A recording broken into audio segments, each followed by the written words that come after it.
ഇന്ന് നമ്മുടെ സമൂഹം ഏറ്റവും കൂടുതൽ ഭയക്കുന്ന അസുഖങ്ങളിൽ ഒന്നാണെന്ത്? ഹാർട്ട് അറ്റാക്ക് അല്ലെങ്കിൽ ഹൃദയസ്തംഭനം എന്നൊക്കെ പറയും. ഇപ്പോൾ നോക്കുകയാണെങ്കിൽ തന്നെ ഇപ്പോൾ ഒരു 60 വയസ്സ് കഴിഞ്ഞ ആളുകളിൽ മരണകാരണം കൂടുതലായിട്ടും വരുന്നത് അറ്റാക്കാണ്. മുൻപത്തെ കേസൊക്കെ നോക്കുകയാണെങ്കിൽ കൂടുതലായിട്ട് നമുക്ക് പറയാം, ആ ഒരു പ്രസ് ചെയ്തിട്ട് നമുക്ക് പറയാൻ പറ്റും 60 വയസ്സ്. നമസ്കാരം, ഞാൻ ഡോക്ടർ ഭാഗ്യ, Q&B ഹെൽത്ത് കെയറിലെ ആയുർവേദ ഡോക്ടറാണ്. ഇന്ന് നമ്മുടെ സമൂഹം ഏറ്റവും കൂടുതൽ ഭയക്കുന്ന അസുഖങ്ങളിൽ ഒന്നാണെന്ത്? ഹാർട്ട് അറ്റാക്ക് അല്ലെങ്കിൽ ഹൃദയസ്തംഭനം എന്നൊക്കെ പറയും. ഇപ്പോൾ നോക്കുകയാണെങ്കിൽ തന്നെ ഇപ്പോൾ ഒരു 60 വയസ്സ് കഴിഞ്ഞ ആളുകളിൽ മരണകാരണം കൂടുതലായിട്ടും വരുന്നത് അറ്റാക്കാണ്. മുൻപത്തെ കേസൊക്കെ നോക്കുകയാണെങ്കിൽ കൂടുതലായിട്ട് നമുക്ക് പറയാം, ആ ഒരു പ്രസ് ചെയ്തിട്ട് നമുക്ക് പറയാൻ പറ്റും 60 വയസ്സ് കഴിഞ്ഞ ആളുകളുടെ മരണകാരണം അറ്റാക്കാണെന്ന്. പക്ഷേ ഇന്ന് ഒരു 40 വയസ്സ് കഴിഞ്ഞ ചെറുപ്പക്കാരിലാണെങ്കിലും കൂടിയും നമ്മൾ അറ്റാക്ക് കാണുന്നുണ്ട്. അതും പോട്ടെ, ഇന്നിപ്പോൾ സ്കൂൾ പഠിക്കുന്ന ചെറിയ കുഞ്ഞുങ്ങളിലാണെങ്കിലും, അതായത് ഒരു പ്ലസ് ടു ഒക്കെ കഴിഞ്ഞ് അല്ലെങ്കിൽ ഡിഗ്രിക്കൊക്കെ പഠിക്കുന്ന കുട്ടികളിലാണെങ്കിലും അറ്റാക്ക് വന്ന് മരിക്കുന്നു എന്നുള്ള ന്യൂസൊക്കെ നമ്മൾ കേൾക്കുന്നുണ്ട്. അതിനൊക്കെ ഉള്ളൊരു കാരണം എന്ന് പറയുന്നത് നമ്മുടെ മാറിയ ജീവിതം തന്നെയാണ്. ഒരുപാടായിട്ട് നമ്മൾ എന്ത് ചെയ്യുന്നുണ്ട്, ഇപ്പം പുറത്തുള്ള ഭക്ഷണത്തിന് അല്ലെങ്കിൽ ഫാസ്റ്റ് ഫുഡിനൊക്കെ നമ്മൾ ഡിപ്പെൻഡ് ചെയ്യുന്നുണ്ട്. ഇങ്ങനെ നിങ്ങൾ ഡിപ്പെൻഡ് ചെയ്ത് ജീവിക്കുന്നുണ്ടെങ്കിൽ നിങ്ങൾ നിങ്ങളെ ബോഡിക്ക് വേണ്ടത്ര ഒരു വ്യായാമമോ കാര്യങ്ങളോ ഒന്നും കൊടുക്കുന്നില്ല. എപ്പോഴും നമ്മുടെ ജോലി ടൈപ്പ് നോക്കുകയാണെങ്കിൽ ഒക്കെ ഒരു സെഡൻറ്ററി ആയിട്ടുള്ളൊരു ലൈഫ് സ്റ്റൈലാണ് നമ്മളെല്ലാവരും ഫോളോ ചെയ്ത് പോകുന്നത്. ഇതുകൊണ്ടൊക്കെ തന്നെയാണ് അറ്റാക്ക് നമ്മുടെ ഈ ഒരു സമൂഹത്തിൽ കൂടി വരാനുള്ളൊരു പ്രധാനപ്പെട്ട കാരണം. ഇപ്പം നോക്കുകയാണെങ്കിൽ എന്തുകൊണ്ടാണ് അറ്റാക്ക് വന്നിട്ട് ആളുകൾ മരിക്കുന്നത്, അല്ലെങ്കിൽ നമുക്ക് എന്തുകൊണ്ട് അവരെ രക്ഷപ്പെടുത്താൻ പറ്റുന്നില്ല? അതിനുള്ളൊരു മെയിൻ റീസൺ നമുക്ക് മനസ്സിലാവാതെ പോകുന്നതാണ്. ഇത് അറ്റാക്കാണ് വരുന്നത്, അല്ലെങ്കിൽ ആ വരുന്നൊരു വ്യക്തിക്ക് അത് മനസ്സിലാവുള്ളൂ. അതായത് ഒരു ഫസ്റ്റ് എപ്പിസോഡ് വന്നു കഴിഞ്ഞാൽ മാത്രമേ ആൾക്ക് തന്നെ മനസ്സിലാവുള്ളൂ ഒക്കെ ഇത് അറ്റാക്ക് ആയിരുന്നു എന്നുള്ളൊരു കാര്യം. കാരണം നിങ്ങൾക്ക് അങ്ങനെയുള്ളൊരു പെയിനോ കാര്യങ്ങളോ ഒക്കെ വരികയാണെങ്കിൽ എത്രയും പെട്ടെന്ന് ഒരു മണിക്കൂറിനുള്ളിൽ തന്നെ നിങ്ങൾ ഹോസ്പിറ്റൽ ആ ഒരു വ്യക്തിനെ എത്തിക്കുകയാണെങ്കിൽ നമുക്ക് എന്ത് ചെയ്യാൻ പറ്റും, ആളുടെ ജീവനൊക്കെ നമുക്ക് രക്ഷിക്കാൻ പറ്റും. അപ്പം നിങ്ങൾ ആദ്യം തന്നെ മനസ്സിലാക്കേണ്ട ഒരു കാര്യം, നിങ്ങൾക്ക് എന്തെങ്കിലും രീതിയിലുള്ളൊരു നെഞ്ചുവേദനയോ കാര്യങ്ങളോ ഒക്കെ വരുമ്പോൾ നോർമലി നമ്മളെല്ലാവരും വീട്ടിൽ ചെയ്യുന്ന ഒരു കാര്യമാണ് എന്ത്, എന്തെങ്കിലും ഒരു ഹോം റെമഡീസ്, അല്ലെങ്കിൽ ഒരു വെളുത്തുള്ളി എടുത്ത് ചവച്ച് കഴിക്കുക, അല്ലെങ്കിൽ കുറച്ച് ജീരകം, അല്ലെങ്കിൽ ഗ്യാസ് ആണെന്ന് കരുതിയിട്ട് നമ്മൾ ജീരകം വറുത്ത വെള്ളമൊക്കെ കുടിച്ചിട്ട് അതങ്ങ് മാറ്റാൻ നോക്കും. ചിലപ്പോൾ നിങ്ങൾക്ക് താൽക്കാലികമായിട്ട് ചെറിയൊരു സമയത്തേക്ക് ഒരു ആശ്വാസം കിട്ടും, പക്ഷേ വീണ്ടും ബുദ്ധിമുട്ട് വരികയാണ്. അങ്ങനെയുള്ള സമയങ്ങളിലാണ് നിങ്ങൾ ആദ്യം തന്നെ നിങ്ങൾക്ക് ആ ഒരു ബുദ്ധിമുട്ട് വരുമ്പം എത്രയും പെട്ടെന്ന് എന്ത് ചെയ്യാൻ നോക്കുക, മാക്സിമം ഹോസ്പിറ്റലിൽ എത്തിക്കാൻ വേണ്ടിയിട്ട് നമുക്ക് ആ പ്രൈമറി ആയിട്ട് നമുക്ക് ചെയ്യാൻ പറ്റുന്ന കാര്യം എന്ന് പറയുന്നത് ഇത് തന്നെയാണ്. അപ്പോൾ ഞാൻ നേരത്തെ പറഞ്ഞ പോലെ തന്നെ ജീവിതശൈലി മാറിയതുകൊണ്ട് തന്നെയാണ് ഇത് വരുന്നത്. മുൻപത്തെ കാലത്ത് ഒരുപാട് കേസസ് കുറവായിരുന്നു. ആ ഒരു സമയത്ത് ആളുകൾക്കാണെങ്കിൽ നല്ല അധ്വാനമായിരുന്നു. പിന്നെ ഭക്ഷണം എന്ന് പറയുന്നത് അവരൊക്കെ വീട്ടിലുണ്ടാക്കുന്ന ഭക്ഷണങ്ങളായിരുന്നു കഴിച്ചത്. കൂടുതലായിട്ടും ബ്രൗൺ റൈസസ് കഴിച്ചു അവർ. അതുപോലെ തന്നെ നന്നായിട്ട് ഇലക്കറികളും പച്ചക്കറികളും ഒക്കെ അവർ ഇൻക്ലൂഡ് ചെയ്തു. അത് കരുതിയിട്ട് കംപ്ലീറ്റ് ആയിട്ട് നിങ്ങൾ നോൺ വെജ് കഴിക്കുന്നത് കൊണ്ടാണ് നിങ്ങൾക്ക് അറ്റാക്ക് വരുന്നത് അല്ലെങ്കിൽ ഇങ്ങനെയുള്ള പ്രശ്നങ്ങൾ വരുന്നതെന്നല്ല. നമ്മുടെ ബോഡിക്ക് വേണ്ട പ്രോട്ടീൻസ് നമ്മൾ എടുക്കണം. അതിപ്പോൾ മുട്ട കഴിക്കുന്നതുകൊണ്ടാണ് അറ്റാക്ക് വരുന്നത്, അങ്ങനെയുള്ള തെറ്റിദ്ധാരണയൊക്കെ ഒരുപാട് ആളുകളിൽ വരുന്നുണ്ട്. ഇപ്പോൾ മുട്ടയാണെങ്കിലും ചിക്കൻ ആണെങ്കിലും റെഡ് മീറ്റൊക്കെ ഒക്കേഷണലി എടുക്കുന്നതുകൊണ്ടൊന്നും നമുക്ക് വലിയ പ്രശ്നമില്ല. അപ്പോൾ അതിനനുസരിച്ചിട്ടുള്ള നിങ്ങൾ ബോഡിക്ക് വേണ്ട മൂവ്മെൻറ്റ്സും കാര്യങ്ങളൊക്കെ കൊടുക്കുകയാണെങ്കിൽ വലിയ പ്രശ്നങ്ങളൊന്നും ഉണ്ടാവുന്നില്ല. അപ്പം ആ ഒരു നേരം വൈകുന്നതുകൊണ്ട് ഞാൻ പറഞ്ഞു പെട്ടെന്ന് മരണം സംഭവിക്കുന്നത്, ഒന്നെങ്കിൽ അവിടെ BP കുറഞ്ഞിട്ടായിരിക്കാം, അല്ലെങ്കിൽ ഹാർട്ട് റേറ്റ് നിന്ന് പോകുന്നതുകൊണ്ടായിരിക്കാം, അല്ലെങ്കിൽ നമ്മുടെ ഹൃദയത്തിൻ്റെ മസിൽസിനും പേശികളൊക്കെ വീക്ക് ആയി പോകുന്നത് കൊണ്ടായിരിക്കാം. അങ്ങനെ പല കാരണങ്ങൾ കൊണ്ടും പെട്ടെന്ന് അറ്റാക്ക് വരുന്ന വ്യക്തി മരിക്കാനുള്ള ചാൻസസ് കൂടുതലാണ്. ഈ ഹൃദയത്തിലോട്ട് പോകുന്ന രക്തക്കുഴലിൽ വരുന്ന എന്തെങ്കിലും ഒരു ബ്ലോക്കിൻ്റെ ഭാഗമായിട്ടാണ് അറ്റാക്ക് വരുന്നത്. അപ്പം നമ്മൾക്ക് നോക്കുകയാണെങ്കിൽ എന്ത് കാരണങ്ങൾ കൊണ്ടാണെന്ന് പറയുമ്പോൾ സമയത്ത് ആദ്യം തന്നെ പറയുന്നത് മാറിയ ജീവിതശൈലിയിൽ ഭക്ഷണം തന്നെയാണ്. കൂടുതലായിട്ട് നിങ്ങൾ കഴിക്കുന്ന മൈദ കൊണ്ടുണ്ടാക്കുന്ന ഫുഡുകൾ, അതുപോലെ തന്നെ റെഡ് മീറ്റ് നിങ്ങൾ ഡെയിലി കഴിക്കുക, അതും നന്നായിട്ട് ഡീപ്പ് ഫ്രൈ ചെയ്തിട്ട് കഴിക്കുക. ഇങ്ങനെയുള്ള കാരണങ്ങൾ കൊണ്ട് കൂടുതലായിട്ടും ഇങ്ങനെ കൊളസ്ട്രോൾ കൂടുന്നതിൻ്റെ ഭാഗമായിട്ട് ബ്ലോക്ക് വരാം. അതാണ് ഒരു മെയിൻ റീസൺ എന്ന് പറയുന്നത്. പിന്നെ നിങ്ങൾ അമിതമായിട്ട് എടുക്കുന്ന സോഫ്റ്റ് ഡ്രിങ്ക്സുകളൊക്കെയാണ് മെയിനായിട്ട് നമ്മുടെ ശരീരത്തിൽ ചീത്തക്കൊഴുപ്പ് ഉണ്ടാക്കുന്നത്. ഒന്ന് കാർബോഹൈഡ്രേറ്റും മറ്റൊന്ന് ഷുഗറുമാണ്. അപ്പോൾ നിങ്ങൾ ഒരുപാടായിട്ട് ഇങ്ങനെയുള്ള ഷുഗറി ഡ്രിങ്ക്സുകളൊക്കെ എടുക്കുന്നുണ്ടെങ്കിൽ നിങ്ങൾക്ക് എന്താവാം, അത് ബ്ലോക്കായിട്ട് മാറാം. പിന്നെ നമ്മളെല്ലാവരും ചെയ്യുന്നൊരു കാര്യം എന്ന് പറയുന്നത് യാതൊരു രീതിയിലുള്ള ബ്ലഡ് ടെസ്റ്റും കാര്യങ്ങളും ഒന്നും ചെയ്യുന്നില്ല.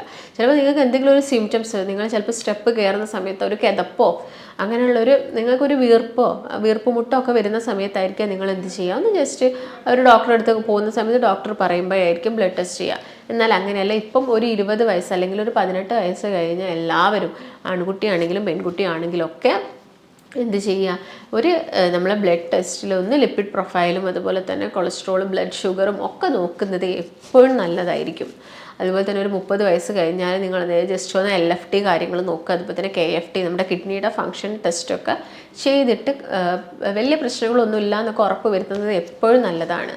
അപ്പം അതൊരു 6 മന്ത് കൂടുന്ന സമയത്ത് അല്ലെങ്കിൽ വർഷത്തിൽ ഒരിക്കലും ഒരു തവണ നമ്മൾ ബോഡി സ്കാൻ ചെയ്തിട്ട് എന്തെങ്കിലും വേറെ ബുദ്ധിമുട്ടുകളുണ്ടോ എന്നൊക്കെ നോക്കുന്നതൊക്കെ എന്താണ് നല്ലതായിട്ടുള്ള കാര്യങ്ങളാണ്. പിന്നെ സ്ത്രീകളുടെ കേസ് നോക്കുകയാണെങ്കിൽ അവർക്ക് ആർത്തവം നിന്ന് കഴിഞ്ഞാൽ അറ്റാക്ക് വരാനുള്ള ചാൻസസ് അല്ലെങ്കിൽ കൊളസ്ട്രോൾ കൂടാനുള്ള ചാൻസസ് ഒക്കെ കൂടുതലാണ്. അപ്പം അങ്ങനെയുള്ള ആളുകളും എന്ത് ചെയ്യുക, ശ്രദ്ധിക്കുക. അപ്പം ആർത്തവം കഴിഞ്ഞാലല്ല, അതിന് മുൻപേയും ഒരുപാട് ഭക്ഷണത്തിലൊക്കെ ശ്രദ്ധ കൊടുക്കാതെ നന്നായിട്ട് ഇങ്ങനെയുള്ളതൊക്കെ കഴിക്കുന്ന ആളുകളാണെങ്കിലും നിങ്ങൾ ബ്ലഡ് ടെസ്റ്റ് ഒക്കെ ചെയ്തിട്ട് പ്രശ്നങ്ങളൊന്നും ഇല്ല എന്ന് ഉറപ്പ് വരുത്തണം. അതുപോലെ തന്നെ ഈ ആൽക്കഹോളും സിഗരറ്റ് സ്മോക്കിങ്ങും ഉള്ള ആളുകളിലൊക്കെ ഇങ്ങനെയുള്ള ബ്ലോക്ക് പോലെയുള്ള പ്രശ്നങ്ങളൊക്കെ വരാനുള്ള ചാൻസസ് കൂടുതലാണ്. അപ്പോൾ ഒട്ടുമിക്ക ആളുകൾക്കും ഇങ്ങനെ അസുഖം വരുന്ന സമയത്ത് അവർക്ക് ഉണ്ടാകുന്നൊരു പ്രശ്നമാണ്, ഇത് ഗ്യാസ് മൂലമാണോ ഈ വേദന അല്ലെങ്കിൽ അറ്റാക്കിൻ്റെ സിംറ്റംസ് ആണോ കാണിക്കുന്നത്, നമുക്ക് എല്ലാവർക്കും ഡിഫറൻഷ്യേറ്റ് ചെയ്യാൻ ഭയങ്കര ബുദ്ധിമുട്ടാണ്. അപ്പോൾ നിങ്ങളിപ്പോൾ മുൻപ് എന്തെങ്കിലും ഒരു ഫുഡ് കഴിച്ചു, കപ്പയോ അല്ലെങ്കിൽ എന്തെങ്കിലും കിഴങ്ങ് വർഗ്ഗങ്ങൾ കഴിച്ച സമയത്ത് നിങ്ങൾക്കൊരു പെയിൻ വന്നു, ചെസ്റ്റിൻ്റെ മിഡിൽ ഭാഗത്തു നിന്നായിട്ടൊരു പെയിൻ വന്നു. പക്ഷേ നിങ്ങളതിപ്പം എന്തെങ്കിലും ടിപ്പ് എടുത്ത് ഒരു ജീരകം കഴിച്ച സമയത്ത് നിങ്ങൾക്ക് കുറഞ്ഞു. പക്ഷെ അതുപോലെയല്ല ഈ തവണ നിങ്ങൾ ഒരു കപ്പ് എന്തെങ്കിലും കഴിച്ചിട്ടുണ്ടായിരിക്കാം. ആ ഒരു സമയത്ത് എന്തെങ്കിലും വ്യത്യസ്തമായിട്ട് കഴിക്കുന്ന സമയത്താണല്ലോ നമുക്ക് ഒരു ഗ്യാസിൻ്റെ പ്രശ്നങ്ങളൊക്കെ ഉണ്ടാവുന്നത്. അപ്പം അങ്ങനെ എന്തെങ്കിലും കഴിച്ചിട്ട് ഈ സമയത്ത് ആ ഒരു വേദനയ്ക്ക് മാറ്റങ്ങളുണ്ട്. അതായത് വേദന മുൻപ് വന്ന പോലെയല്ല വേദന ഉള്ളതെങ്കിൽ നിങ്ങൾ വീട്ടിലുള്ള ഹോം റെമഡീസ് ഒന്നും ചെയ്യാൻ നിൽക്കരുത്, പെട്ടെന്ന് തന്നെ ഒരു ഹോസ്പിറ്റലിൽ പോകുന്നതാണ് നല്ലത്. അതുപോലെ തന്നെ മുമ്പ് കഴിച്ച സമയത്ത് നിങ്ങൾക്ക് പ്രശ്നമൊന്നുമില്ല, പക്ഷേ ഈ കഴിച്ച സമയത്ത് നിങ്ങൾക്ക് പ്രശ്നം വന്നു, അപ്പോഴും നിങ്ങൾ ശ്രദ്ധിക്കണം. ഒരു ഡോക്ടറിൻ്റെ നിർദ്ദേശം നിങ്ങൾ തേടേണ്ടതാണ്. അതുപോലെ തന്നെ നിങ്ങൾക്ക് ഈ ഒരു അസ്വസ്ഥത ക്രമാതീതമായിട്ട് കൂടിക്കൊണ്ടിരിക്കുകയാണ്. അതായത് നിങ്ങൾക്ക് ഭയങ്കര ഒരു കിതപ്പ് അനുഭവപ്പെടുക, അല്ലെങ്കിൽ നിങ്ങൾക്ക് നടക്കാൻ പറ്റുന്നില്ല, സ്റ്റെപ്പ് കയറാൻ പറ്റുന്നില്ല, കുനിയാൻ പറ്റുന്നില്ല, ഇങ്ങനെയുള്ള ബുദ്ധിമുട്ടുകളൊക്കെ വരുന്നുണ്ടെങ്കിൽ നിങ്ങൾ ശ്രദ്ധിക്കുക. അതുപോലെ തന്നെ ഞാൻ പറഞ്ഞ ഈ ഒരു അസ്വസ്ഥത എന്ന് പറയുന്നത് ചിലപ്പോൾ ആളുകളിൽ കിതപ്പായിട്ടായിരിക്കും ഉണ്ടാകുന്നത്, അല്ലെങ്കിൽ നെഞ്ചിൻ്റെ ഒരു മധ്യഭാഗത്ത് നിന്ന് പെയിൻ വന്നിട്ട് ചിലപ്പം ആ ഒരു ലെഫ്റ്റ് സൈഡിലോട്ട് മാറിയിട്ട് ഒരു ഇടത് കൈയിലോട്ട് വേദന വരിക, അതുപോലെ തന്നെ താടിയെല്ലിലോട്ട് വേദന പോവുക, പുറകുവശത്തോട്ട് വേദന വരിക, ആൾ വല്ലാതെ എന്താവുക, ഡിസ്റ്റർബ്ഡ് ആവുക, ഒന്നും ചെയ്യാൻ പറ്റുന്നില്ല, ഒരു വൊമിറ്റിംഗ് ടെൻഡൻസി വരിക, കണ്ണിലോട്ടൊരു ഇരുട്ട് കയറുന്ന പോലെ അല്ലെങ്കിൽ തല കറങ്ങുന്ന പോലെ, ശരീരം വിയർക്കുക, അങ്ങനെയുള്ള വിറക്കിയ ശരീരം, ഇങ്ങനെയുള്ള ബുദ്ധിമുട്ടൊക്കെ വരികയാണെങ്കിൽ പെട്ടെന്ന് തന്നെ നമുക്ക് അവരെ ഹോസ്പിറ്റലിൽ എത്തിക്കുന്നതാണ് ഏറ്റവും നല്ലതെന്ന് പറയുന്നത്. കാരണം ഇതൊക്കെ അറ്റാക്കിൻ്റെ സിംറ്റംസ് കാണിക്കുന്നതാണ്. അപ്പം നിങ്ങൾക്ക് മേ ബി ചിലപ്പോൾ അത് ഗ്യാസിൻ്റെ പ്രശ്നങ്ങളായിരിക്കാം, എന്നാലും കുഴപ്പമില്ല, നിങ്ങൾ പെട്ടെന്ന് തന്നെ അങ്ങനെയുള്ള സിംറ്റംസ് ഒക്കെ ആരെങ്കിലും പറയുന്നുണ്ടെങ്കിൽ അവരെ പെട്ടെന്ന് തന്നെ എന്ത് ചെയ്യുക, ഒന്ന് ഹോസ്പിറ്റലിൽ എത്തിക്കാൻ വേണ്ടിയിട്ട് ശ്രദ്ധിക്കുക.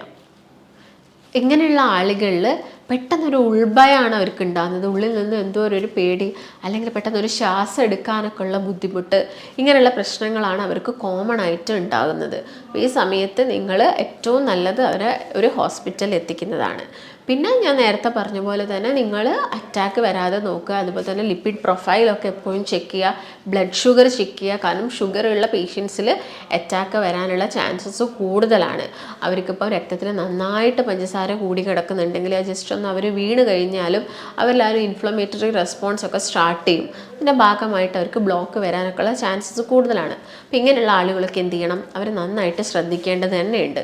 അതുപോലെ തന്നെ ഭക്ഷണമാണെങ്കിലും നിങ്ങൾ എന്ത് ചെയ്യുക, നമുക്ക് വേണ്ട കാർബോഹൈഡ്രേറ്റും പ്രോട്ടീനും അതുപോലെ തന്നെ ഫാറ്റും മാത്രം നിങ്ങളെ ഭക്ഷണത്തിൽ ഇൻക്ലൂഡ് ചെയ്യുക. പിന്നെ ഒട്ടുമിക്ക ആളുകൾക്കും ഉണ്ടാകുന്ന ഒരു സംശയമാണ്, മുട്ട കഴിച്ചാൽ അല്ലെങ്കിൽ പാല് കുടിച്ചാൽ നെയ്യ് വെണ്ണയൊക്കെ എടുക്കുന്ന സമയത്ത് കൊളസ്ട്രോൾ കൂടുക എന്നുള്ളൊരു കാര്യങ്ങളൊക്കെ. അപ്പോൾ ഇതൊക്കെ വരുന്നത് ശരിക്കും ഹെൽത്തി ഫാറ്റിലാണ്.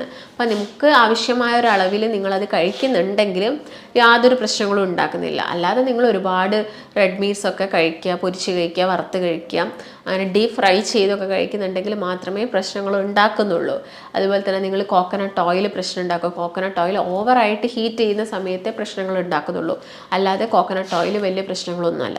കുറച്ചും കൂടി നമ്മുടെ ബോഡിക്കൊക്കെ നല്ലത് ഒലീവ് ഓയിലാണ്. അത് നമുക്ക് നമ്മുടെ ഭക്ഷണത്തിൽ മാക്സിമം ഇൻക്ലൂഡ് ചെയ്യുക. അതുപോലെ തന്നെ നിലക്കടലയൊക്കെ ഡെയിലി ഒരു ചെറിയൊരു പിടിയൊക്കെ നമ്മുടെ ഭക്ഷണത്തിൽ ഇൻക്ലൂഡ് ചെയ്യുക. ഒരു മുട്ടയൊക്കെ കഴിക്കുന്നത് കൊണ്ടൊന്നും യാതൊരു പ്രശ്നങ്ങളും ഉണ്ടാക്കുന്നില്ല. അതുപോലെ തന്നെ നിങ്ങൾക്ക് എടുക്കാൻ പറ്റുന്നതാണ് ബട്ടർ ഫ്രൂട്ട് എന്ന് പറയുന്ന അവക്കാഡോ ഒക്കെ നമ്മൾ ഭക്ഷണത്തിൽ ഇൻക്ലൂഡ് ചെയ്യുക. അതുപോലെ തന്നെ നിങ്ങൾ നന്നായിട്ടൊരു എക്സസൈസ്, ഒരു 45 മിനിറ്റ്സ് ഒക്കെ എക്സസൈസ് ചെയ്യുക. കൊളസ്ട്രോൾ വന്നു കഴിഞ്ഞാൽ അത് മാക്സിമം നമുക്ക് ആ ഒരു സ്റ്റേജിൽ നിന്ന് തന്നെ നമുക്കത് കംപ്ലീറ്റ് ആയിട്ട് ഒഴിവാക്കണം. പിന്നെ നിങ്ങളോട് പ്രത്യേകമായിട്ട് ലിപ്പിഡ് പ്രൊഫൈൽ നോക്കാൻ പറയുന്നത് അതിലുള്ള ട്രൈഗ്ലിസറൈഡ് വളരെ മൈന്യൂട്ടായിട്ടുള്ള കൊളസ്ട്രോൾ കണികയാണ്. അത് നമ്മുടെ ഹാർട്ടിന് പ്രശ്നമാണ്. അത് നമുക്ക് ഹാർട്ട് അറ്റാക്ക് പോലുള്ള പ്രശ്നങ്ങളൊക്കെ ഉണ്ടാക്കാനുള്ള ചാൻസസ് കൂടുതലാണ്. അപ്പോൾ ഇക്കാര്യങ്ങളും നിങ്ങൾ അതിൻ്റെ കൂടെ തന്നെ ശ്രദ്ധിക്കുക. പിന്നെ ഞാൻ നേരത്തെ പറഞ്ഞ പോലെ തന്നെ നന്നായിട്ട് ഉറങ്ങുക. അതുപോലെ തന്നെ നിങ്ങൾ അനാവശ്യമായിട്ട് പുറത്തുനിന്ന് വാങ്ങി കഴിക്കുന്ന കാര്യങ്ങളൊക്കെ ഒഴിവാക്കിയിട്ട് മാക്സിമം നമ്മുടെ വീട്ടിൽ തന്നെ എല്ലാം കുക്ക് ചെയ്ത് കഴിക്കാൻ വേണ്ടിയിട്ട് ശ്രദ്ധിക്കുക. അപ്പോൾ ഇതൊക്കെയാണ് അറ്റാക്ക് ഞാൻ പറഞ്ഞ മെയിൻ സിംറ്റംസ് എന്ന് പറയുന്നത് ഇതൊക്കെയാണ്. ഒരിക്കലും വൈകിക്കരുത്, എത്രയും പെട്ടെന്ന് ചികിത്സ ലഭ്യമാക്കുക. അപ്പോൾ നിങ്ങൾക്ക് എന്തെങ്കിലും സംശയങ്ങളോ കാര്യങ്ങളോ ഒക്കെ ഉണ്ടെങ്കിൽ താഴെ കാണുന്ന നമ്പറുമായിട്ട് ബന്ധപ്പെടുക. നമുക്ക് മറ്റൊരു നല്ല ഹെൽത്ത് ടോപ്പിക്കുമായിട്ട് വീണ്ടും കാണാം. നന്ദി.